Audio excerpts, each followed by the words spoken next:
Determining the domain and range of the graph. So just remember that domain is going to refer to all the possible x values on the graph, and range is going to refer to all the possible y values. So if we look at example 2, we're going to look at various graphs and write it in what we call set notation. So it's the proper way of writing this. Now, in example A, this picture that I've got in my notes here, it actually should have an arrowhead on the end. So draw that in. So when we're looking at this, the graph then, that means it continues upwards, and it also continues towards the left as it's going to continue out this direction.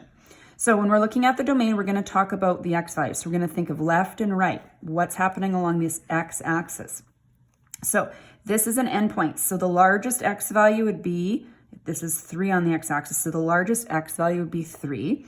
So it's everything that's left or going this direction of 3. Because this is an arrowhead, it continues forever. So it's everything past to the left of 3. So instead of saying to the left, we're going to say it is less than 3. It's all of the possible numbers less than 3. So here's how we would write that. We're going to use inequalities.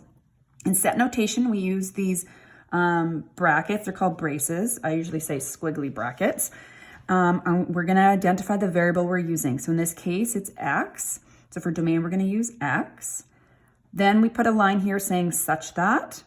And so that's the language we would use. And we're going to say x is less than or equal to 3, as it does include the point here. If this was an open circle, that would mean it goes up to 3, but not including it. Now, we also need to identify what the variable means. So it's every possible real number. So when we talk about the real number system, we're including everything: fractions, decimals, positive numbers, negative numbers, rational, irrational numbers. So we put a comma here and we say x is, and we use this symbol here, element of all real numbers. So we use a capital R. Now it's technically kind of written a little bit more like this, but just to save time, I usually just write a capital R. Then we close that squiggly bracket. Let's look at range. Range is going to be looking at the y value. So you want to think about how far does the graph go up and down. So we're going to open up our bracket. We're going to say that we're talking about the y variable now. We always put this line here. Okay, and again, it's read y such that. Now, let's have a close look at our graph. On the bottom here, the lowest number that y goes to is -1.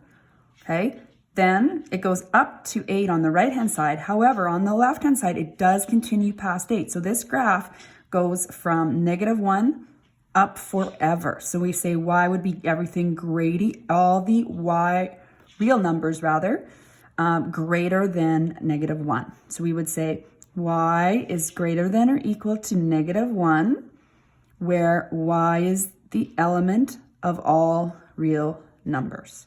So that is how this is read. Y such that y is greater than or equal to -1, where y is the element of all real numbers.